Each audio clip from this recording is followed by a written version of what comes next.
کماتا کم ہے، خرچہ گھر میں، ہاں چلو ٹھیک ہے، ہنڈیا تو چل جاتی ہے، کچن چل جاتا ہے، لیکن کبھی کوئی گھر میں بیمار ہو گیا، کوئی مسئلہ بن گیا، اب وہ جناب بہت زیادہ پریشان ہو جاتا ہے کہ اب کیا کروں میں۔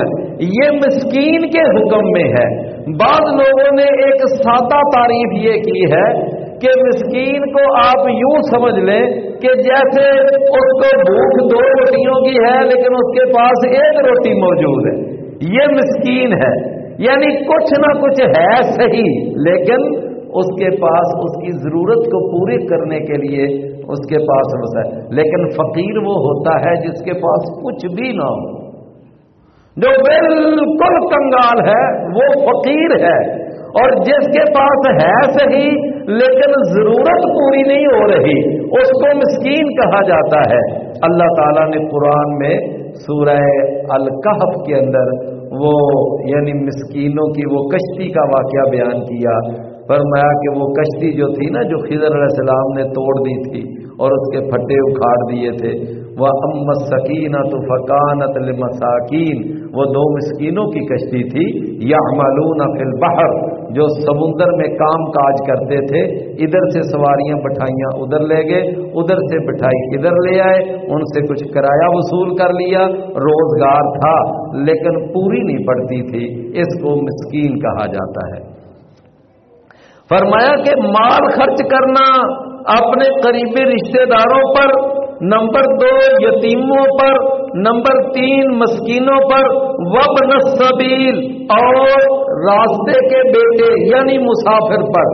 ایک آدمی اپنے گھر میں جتنا بھی امیر ہے لیکن سفر میں آیا، اڈے پہ بس پہ چڑھنے لگا، کسی نے بٹوا نکال لیا، اب وہ وہاں بڑا پریشان کھڑا ہے، اب میں کرایہ کہاں سے دوں گا کیا؟ تو اس آدمی کی بھی مدد کرنا یہ اللہ کا حکم ہے کہ مسافر کی مدد کرو، مسافر کا خیال رکھو۔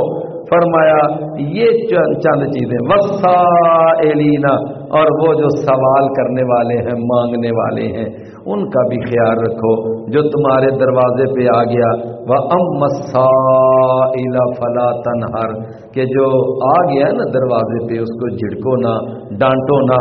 فرمایا وَفِي الرِّقَابِ، اور گردنیں آزاد کرنے میں بھی اپنا پیسہ لگاؤ، گردن آزاد۔ پہلے ہوتا تھا نا یہ غلام ہوتے تھے، لونڈیاں ہوتی تھی، لیکن اب تو وہ غلاموں اور لونڈیوں والا سلسلہ نہیں ہے، لیکن آج بھی اگر گردن آزاد کرنے کی اگر کوئی شکل دیکھنا چاہتا ہے، جیلوں کے اندر کئی ایسے قیدی وہ سزائے موت کے پڑے ہوئے ہیں، اور ان کی اگر تحقیق کی جائے تو وہ حالانکہ قاتل نہیں ہے، لیکن یہ ہے کہ وہ بدو بدی ان کے ذمے ایک قتل کا کیس پڑ گیا اور ججوں کو جا کر کسی نے رشوت لگائی اور اس کو سزائے موت ہو گئی، حالانکہ پتہ ہے ان کو بھی جنہوں نے سزا دلوائی ہے کہ یہ قاتل نہیں ہے، اور ان کو بھی پتا ہے کہ ہم نے قتل نہیں کیا، لیکن بس یہ ہے کہ سزائے موت ہو چکی ہے۔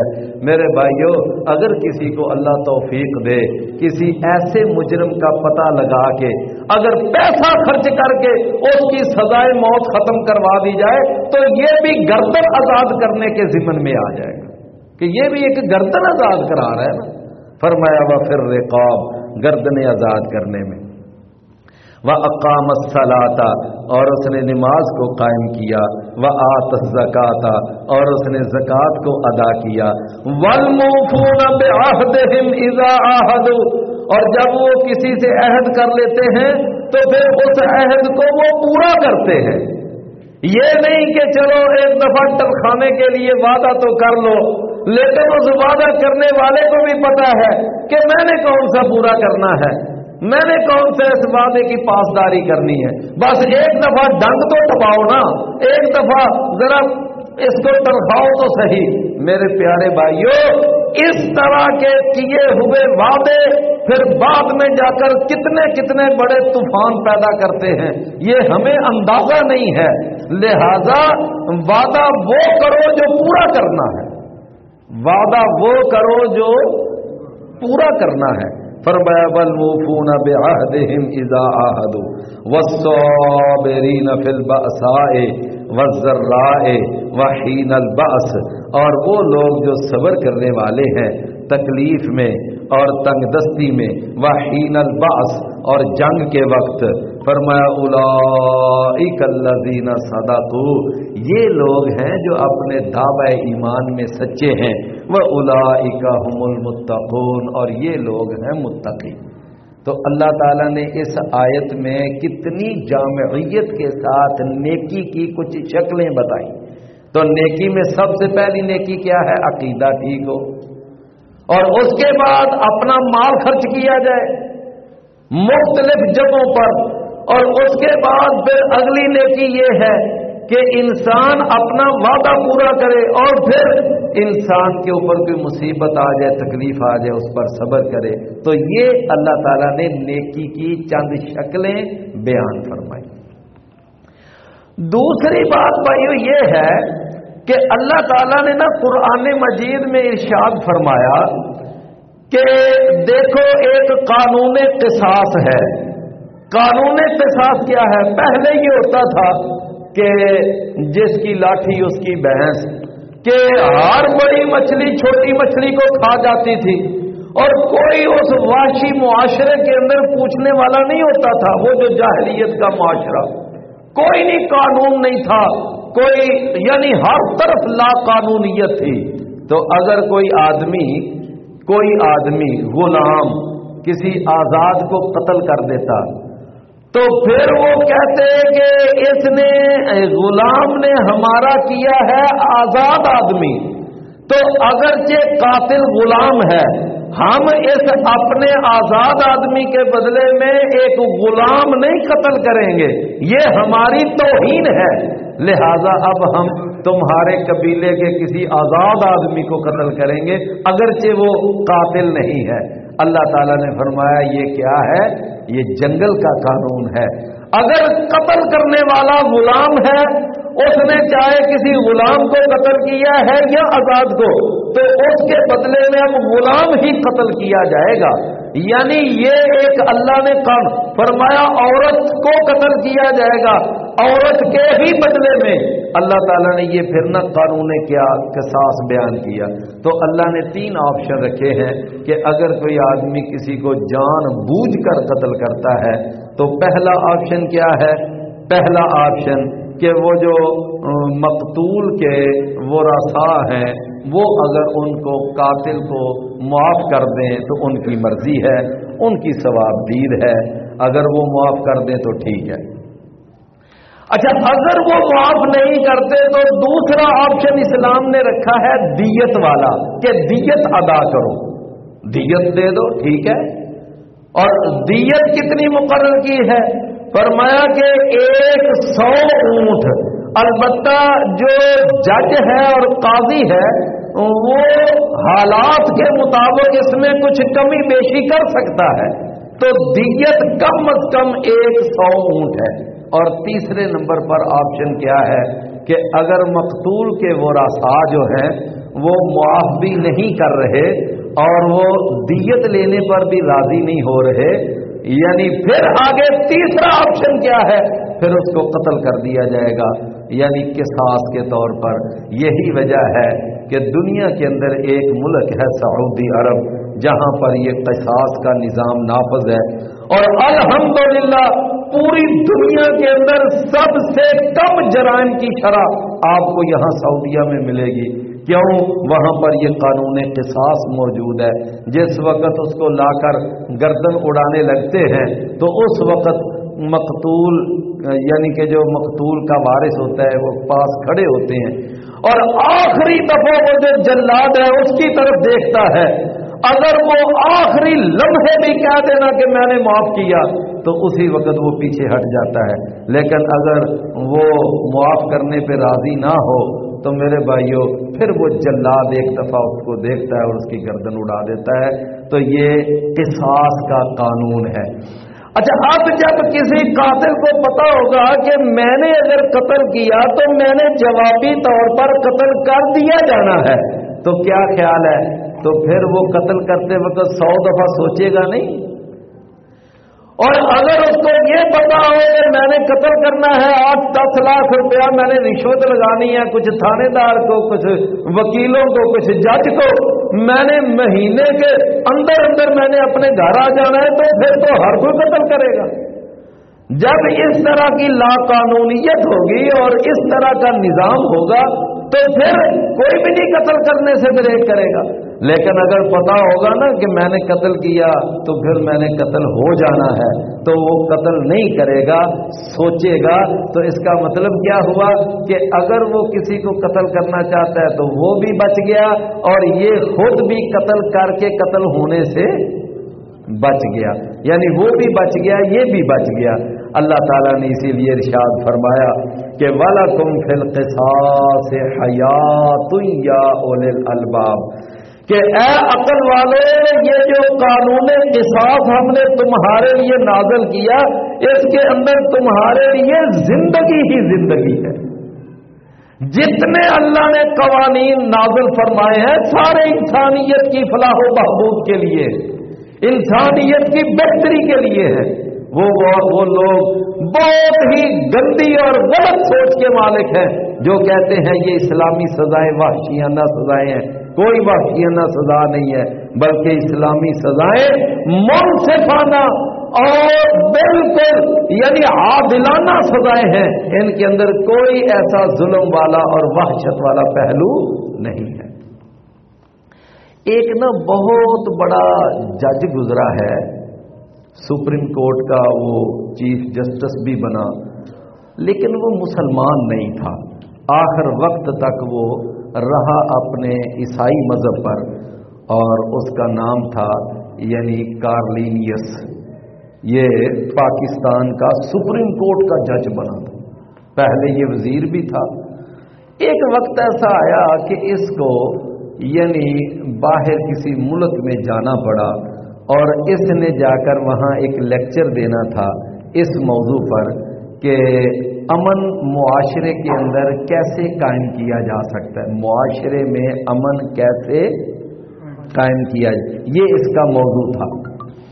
یہ جو جسٹس کارلینیس تھا نا، یہ جب وہاں پر گیا اور اس نے تقریر کی تو اس نے کہا دیکھو میں پاکستان کی طرف سے میں نمائندگی کرنے آیا ہوں، لیکن یہ نہ سمجھنا کہ میں مسلمان ہوں، میں ہوں عیسائی اور اپنے مذہب پر ہوں، لیکن ایک بات میں تمہیں بتانے کے لیے آیا ہوں، یہاں پر ساری دنیا کے مندوبین اکٹھے ہو رہے ہیں، میں تمہیں بات یہ بتانے کے لیے آیا ہوں کہ اگر اپنے اپنے معاشروں میں تم اگر امن قائم کرنا چاہتے ہو تو وہ کہنے لگا کہ وہ نظام نافذ کرو جو قرآن نے نظام پیش کیا ہے، وہ نظام نافذ کرو جو قرآن نے نظام پیش کیا۔ یہ کون کہہ رہا ہے؟ ایک عیسائی کہہ رہا ہے۔ دیکھا نا، یہاں تک کہ ایک دفعہ برطانیہ کے اندر ایک بہت بڑا اجتماع ہوا، اور اس اجتماع کا بھی ایجنڈا یہ تھا کہ امن کیسے قائم ہو سکتا ہے۔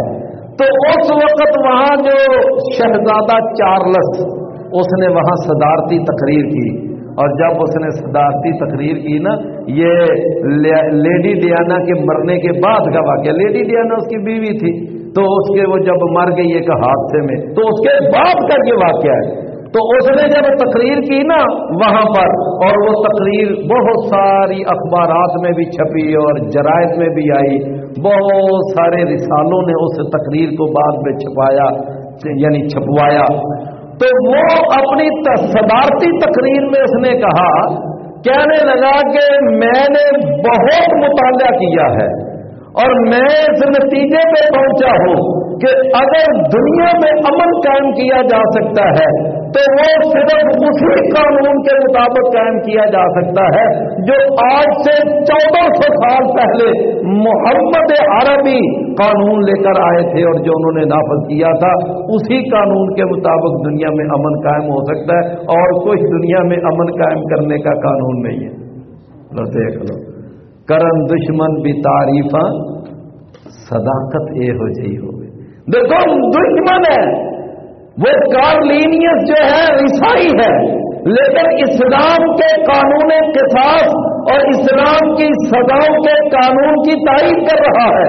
شہزادہ چارلس ایک کافر ہے، عیسائی ہے، اور وہ بھی اسلام کے قانون کی تعریف کر رہا ہے. میرے بھائیوں، آپ کو شاید یاد ہو کہ ایک عیسائی مصنف تھا، اور اس نے جب سیرتوں کو پڑھا تو اس نے 100 شخصیتوں کا اس نے یعنی انتخاب کیا.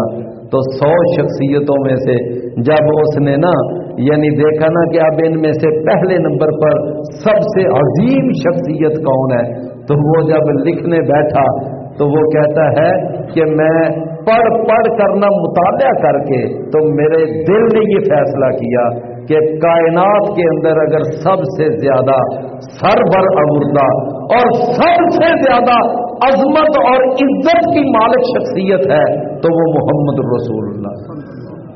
جو دیکھو عیسائی ہے اور اپنے نبی کو تیسرے نمبر پہ لا رہا ہے، اپنے نبی عیسیٰ علیہ السلام کو تیسرے نمبر پہ لا رہا ہے اور محمد رسول اللہ صلی اللہ علیہ وسلم کو پہلے نمبر پہ لا رہا ہے. تو میں عرض یہ کر رہا تھا کہ یہ اسلام کی صداقت ہے، اسلام کی صداقت ہے. تو یہ اس کے بعد میں نے تیسری بات آپ کو یہ بتانی ہے کہ اللہ تعالیٰ نے قرآن مجید میں ارشاد فرمایا کہ جب صبح سحری کا وقت ہو تو تم کھاؤ پیو سحری کرو. اچھا، کب تک کھاؤ اور پیو؟ فرمایا یہاں تک کہ سفید دھاگا سیاہ دھاگے سے الگ الگ نظر آنے لگ جائے. اب ایک صحابی تھے، ان کا نام تھا عدی بن حاتم. حاتم طائی ایک بہت بڑا سخی تھا عرب میں، اس کا بیٹا حاتم طائی بھی سردار تھا، آگے بیٹا بھی بنو طے قبیلے کا سردار تھا. تو وہ عدی بن حاتم تو یہ بعد میں مسلمان ہو گیا. تو عدی بن حاتم خود بھی تورات کا حافظ بھی تھا، انجیل کا بھی حافظ تھا، بہت بڑا عالم بھی تھا. تو یہ عدی بن حاتم جو ہے یہ ایک دفعہ نبی صلی اللہ علیہ وسلم کے پاس آئے اور آ کر عرض کرتے ہیں اللہ کے رسول میں نے بڑا اچھا طریقہ نکالا. کیا؟ کہنے لگے میں نے یہ طریقہ نکالا ہوا ہے کہ میں نے 2 دھاگے لیے ہوئے ہیں، ایک سفید دھاگا ایک سیاہ دھاگا، اور دونوں دھاگے اپنے سامنے رکھ لیتا ہوں اور اس وقت تک سحری کرتا رہتا ہوں جب تک دونوں دھاگے الگ الگ مجھے واضح طور پر نظر نہ آنے لگ جائیں. رسول اللہ صلی اللہ علیہ وسلم نے فرمایا عدی تیرا جو سرہانہ ہے، تکیہ ہے جس کے نیچے تو یہ 2 دھاگے رکھتا ہے، وہ اتنا بڑا کہ جس کا ایک کنارہ مشرق کی طرف ہے دوسرا مغرب کی طرف ہے، اتنا بڑا تیرا سرہانہ ہے. مطلب کیا تھا کہ یہ سفید اور سیاہ دھاگے سے مراد کیا ہے کہ رب رات کی سیاہی چلی جائے اور صبح یعنی فجر کی روشنی پھوٹ پڑے تو اس وقت تک تم کھاؤ پیو. مقصد تو یہ تھا، اور وہ یہ سمجھے کہ یہ 2 دھاگے رکھ کر میں نے سحری کھانی ہے. رسول اللہ صلی اللہ علیہ وسلم مسکرائے بھی اور آپ نے فرمایا کہ عدی تیرا اتنا بڑا سرہانہ ہے، اتنا بڑا تیرا سرہانہ ہے. رسول اللہ صلی اللہ علیہ وسلم دیکھیں میرے بھائیوں، عدی بن حاتم توجہ سے خود بھی عالم ہیں اور بہت بڑے عالم ہیں، تورات انجیل کے حافظ ہیں، اپنی قوم کے سردار بھی ہیں، بہت بڑے دانا سمجھدار معاملہ فہم انسان ہیں. اچھا، لیکن قرآن کی آیت کا معنی اپنے طور پر سمجھنے کی کوشش کی لیکن صحیح سمجھ نہیں سکے. قرآن کا معنی اپنے طور پر سمجھنے کی کوشش کی لیکن صحیح طور پر نہیں سمجھ سکے.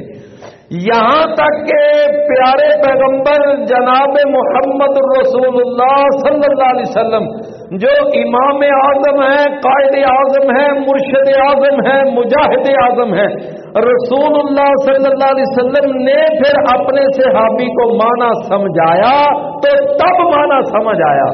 لہذا میرے بھائیوں، کوئی بہت بڑا عربی دان ہو، بہت بڑا ذہین فتین ہو یا بہت بڑا سردار اور بہت بڑا وڈیرا ہو، جب تک قرآن کا مطلب اللہ کے نبی سے نہ سیکھا جائے تو اس وقت تک قرآن کا مطلب سمجھ نہیں آتا. یہی وجہ ہے کہ قرآن کی سب سے بہترین تفسیر وہ حدیث رسول ہے. قرآن کی سب سے بہترین تفسیر کیا ہے؟ حدیث رسول. حدیث رسول سے بے نیاز ہو کر اگر کوئی علامہ، کوئی فہامہ، کوئی سکالر، کوئی فلاسفر، کوئی بہت بڑا مفسر، کوئی مجتہد، کوئی بہت بڑا فقیہ اگر قرآن حدیث سے بے نیاز ہو کر وہ یعنی تاریخ کے زور پر یا لغت کے زور پر، علم کلام کے زور پر، شعر و شاعری کے زور پر اگر وہ قرآن کی تفسیر کرے گا، وہ ہمیشہ ساری زندگی ٹھوکریں کھاتا رہے گا، کبھی قرآن کی تفسیر نہیں صحیح کر سکے گا۔ قرآن کی تفسیر کب ہوگی؟ جب اللہ کے رسول کی حدیث ساتھ ہو۔ بے بات سمجھ آئی نا؟ اس کے بعد آگے ایک چوتھی بات سمجھ لیں۔ چوتھی بات یہ ہے کہ اللہ تعالیٰ نے ارشاد فرمایا کہ باطل طریقوں سے ایک دوسرے کا مال نہ کھاؤ۔ کسی کے مال کو دھوکے سے کھا لینا، قرض لے کر اور اس کو ڈکار مار کے بیٹھ جانا، یہ سارے باطل طریقے ہیں۔ سود کے ساتھ مال، رشوت کے ساتھ، جوے کے ساتھ، یہ سارے کیا ہے؟ مال کھانے کے بعد چوری کر لینا، ڈاکہ مار لینا۔ بات میری سمجھ آئی نا؟ اچھا، ایک باطل طریقہ ہے کہ رشوت لے کر کسی کا مال کھانا۔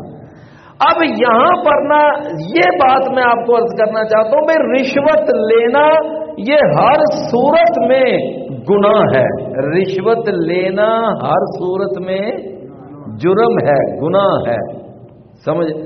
لیکن رشوت دینا اس وقت جرم ہے جب وہ رشوت ہو۔ رشوت دینا اس وقت جرم ہے جب وہ رشوت ہو۔ اب آپ کہیں گے یہ عجیب بات ہے کہ رشوت دینا اس وقت جرم ہے جب وہ رشوت ہو۔